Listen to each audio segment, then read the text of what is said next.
Velos, ang anak ng may-ari ng farm kung saan nangyari raw ang hazing.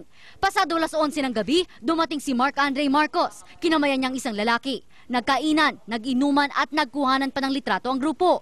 Bukod sa kopya ng CCTV na ito, hawak na rin ng mga pulis ang palitan ng text messages ng kaanak ni Andre at ng fratman na nag-recruit daw sa binata na sumali sa grupo. July 28, kinumpirma sa text ng fratman na sumali na sa kanilang fraternity si Andre. Initiation daw nila kinabukasan at siya na raw ang bahala sa binata. July 29, nangumusta ng kaanak sa fratman kung tapos ng initiation rites dahil hindi pa umuwi si Andre. Sagot ng fratman, hindi pa raw tapos at nagbilin pang huwag maingay sa tita ni Andre dahil hindi raw nagpaalam ang binata. Kinabukasan ng madaling araw, nag-text ang fratman. Katatapos lang daw ng initiation at nagpapahinga na raw si Andre. Pero kinagabihan, iba na ang tono ng fratman. Humihingi siya ng sorry at hindi raw niya ginusto ang nangyari. Sa puntong ito, alam na ng pamilya Marcos ang nangyari sa binata. Pinuntahan ng News 5 ang apartment sa Las Piñas na itinuturong frat house ng Lex Leonum Fraternitas. Nakakandado na ito at walang tao. Ayon sa mga kapitbahay, halos isang taong naglabas-masok sa apartment ang nasa 10 pinaniniwala ang estudyante ng San Beda. Usually, ang reklamo lang sa kanila talaga maingay. Paggabi, nakatambay sila dyan. Binalikan rin ng mga pulis at Soko ang farm ng pamilya Velos kanina. Nakakita ng mga mantsa ng dugo ang Soko na agad nilang kinuna ng sample. Sakaling mapatunayang dito nga naganap ang hazing, kakasuhan ng mga pulis ng murder at paglabag sa anti-hazing law ang may-ari ng farm na si Angelito Velos. Definitely, because he is the owner of the property, siguradong mayroon siyang liability or responsibility doon sa nangyari. 34 na pangalan na posibleng sangkot sa hazing ang hawak ngayon ng mga pulis. Mga estudyante raw sila ng San Beda, Alabang at Manila na sinasabing mga miyembro rin ng Lex Leonum. Nangako naman ang pamunuan ng San Beda, Alabang na iimbestiga ng insidente at patatalsikin ang mga dapat managot. Magsasagawa naman ng case conference ng PNP at NBI sa lalong madaling panahon, habang sa Martes, sisimula ng Senado ang investigasyon nito sa kaso. Camila Abadisio, News 5. Pasadahan naman natin ngayon ang mga police report. Malagim po ang kinahantungan ng umano'y away pamilya sa barangay Amiananse sa Vigan, Ilocos Sur. 5 ang patay matapos mamaril ang suspect na si Edwin Mendoza. Nagbaril din umano siya matapos ang krimen. Pinatay niya ang kanyang misis, dalagitang anak, biyanang babae at pinsan ng kanyang misis. Critical po ang kanilang bunsong babae. Sabi ng mga kaanak na lubog daw sa utang ang suspect dahil sa babae at sugal. Pinalad namang makaligtas ang 7 tao matapos araruhin ng tren ang sinasakyan nilang SUV at L300 van sa Santa Mesa, Maynila. Kanina po yan. Ang kwento ng mga driver, wala raw nagbabantay sa riles at nagsenya sa kanila na merong paparating na tren. Ang depensa naman ng tauhan ng PNR, pinapahinto niya raw ang mga sasakyan pero hindi siya pinapansin. Tuloy po ang investigasyon sa aksidente. Samantala, isang rider ng motorsiklo ang nadisgrasya sa Maynila matapos sumemplang sa lubak. Kaya Rescue 5 sa klolohan niyo.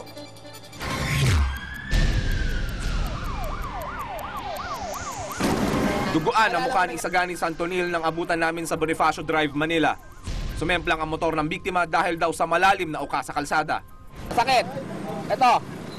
Hindi. Sabi ka, mukha lang. Ito, ikot mo nga pa mo. Galawin mo pa mo, galaw. Okay, good. Hindi maibuka ng biktima ang kanang mata dala marahil ng pagsubsob ng mukha sa kalsada. Kaya agad namin siyang sinuri sa loob ng ambulansya. Ang BP ni Kuya Isagani is 110/90. Marami siyang tama sa ulo, puro sugat. Hindi nawalan din siya ng malay, palagay natin ay nagalaw ang kanyang utak. Kaya naman tatakbo natin sa ospital. Pagdating sa ospital, nakilala namin ang katrabaho ni Isagani. Sa tagal namin pagkikita na hindi naman na siya sumobra sa alak. Duro, dala lang iniisip duro na na-stress na siya sa trabaho niya, sa pamilya niya, sa syota niya.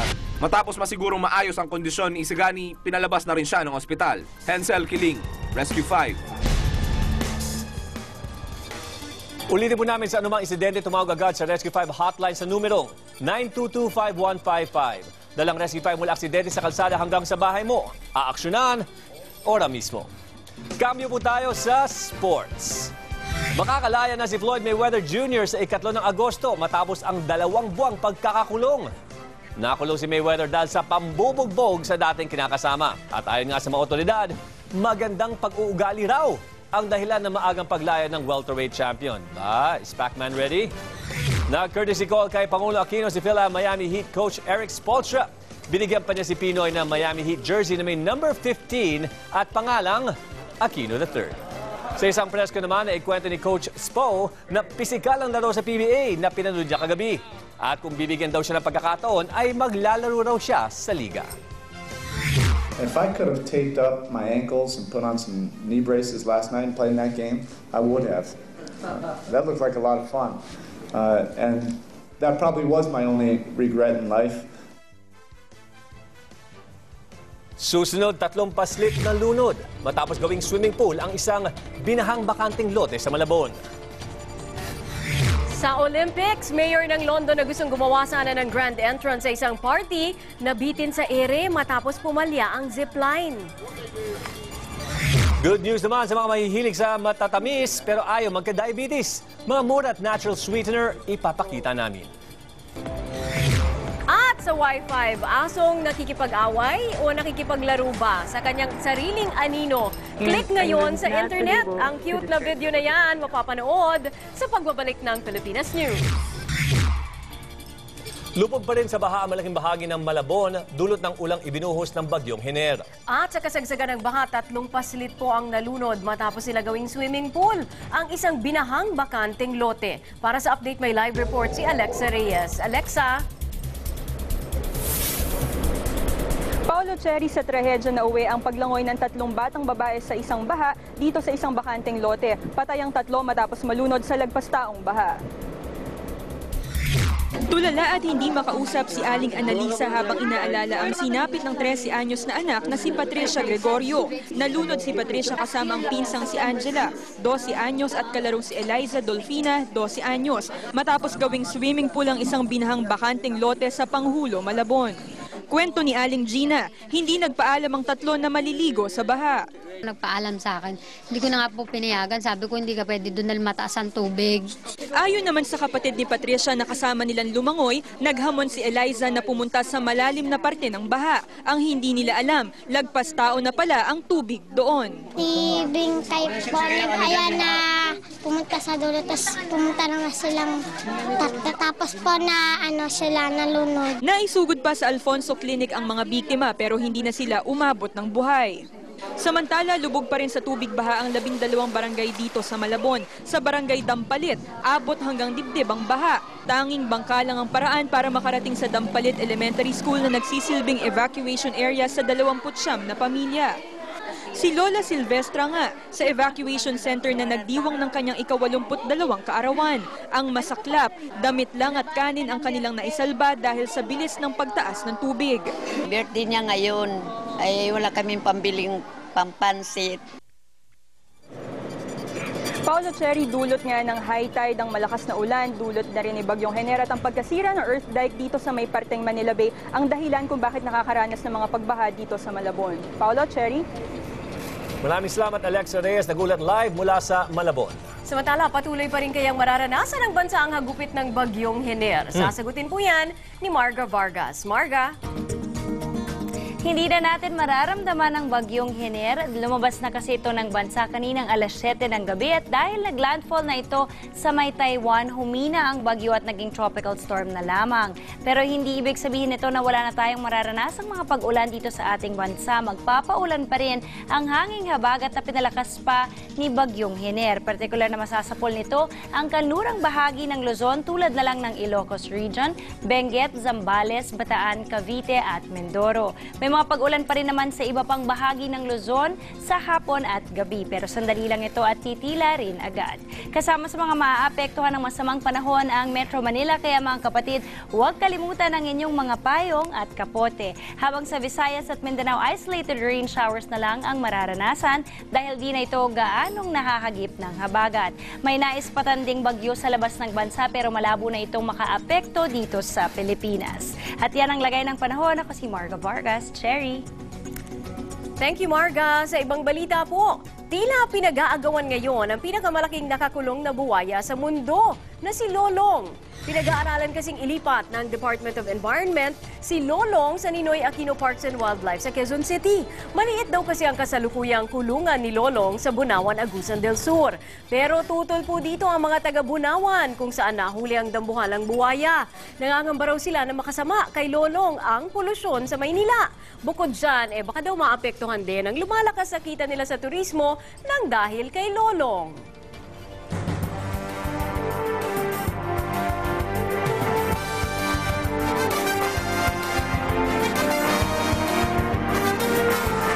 At eto naman ang mga bumabanderang eksena sa Olympics.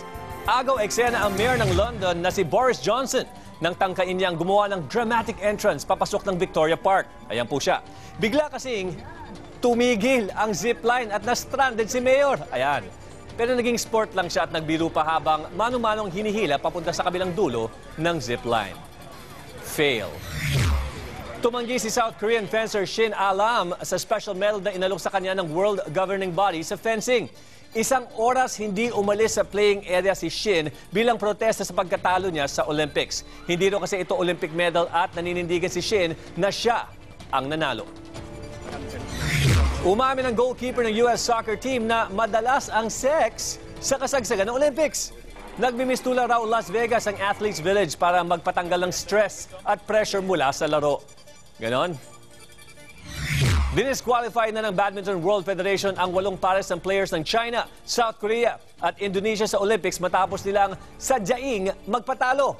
Nako, nagsorry tuloy ang coach ng China.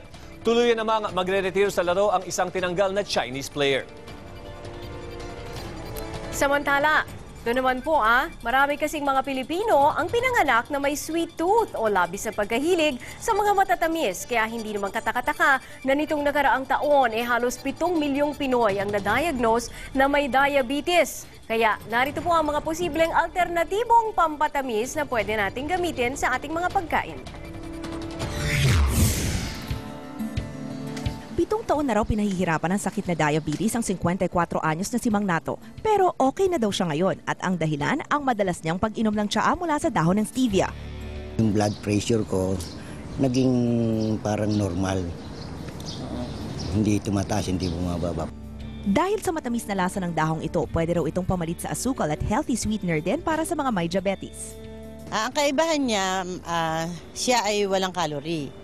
0 fats, 0 cholesterol, 0 sodium, at saka 0 carbohydrates. Pumitas ka lang ng dahon, ihalo sa mainit na tubig at presto, may instant sugar-free tea ka na. Isa pang alternatibong solusyon kontra diabetes ay ang paggamit ng cocoa sugar na mula sa tuba ng niyog. Kung ang ordinaryong asukal puno ng fats at calories, ang cocoa sugar mayaman sa potassium, vitamins at minerals. Ayon sa pag-aaral ng Institute of Chemistry ng UP, hindi raw tumataas ang sugar level ng isang taong kumakain ng cocoa sugar. It's the best sugar for people who's actually watching their weight, people that may be diabetic. Cocoa sugar din ang ginagamit sa paggawa ng sugar-free ice cream na to na pwedeng ma-enjoy ng mga diabetic ice cream lovers. May kamahalan nga lang sa presyong 285 pesos kada pint, 1,060 pesos ang half gallon.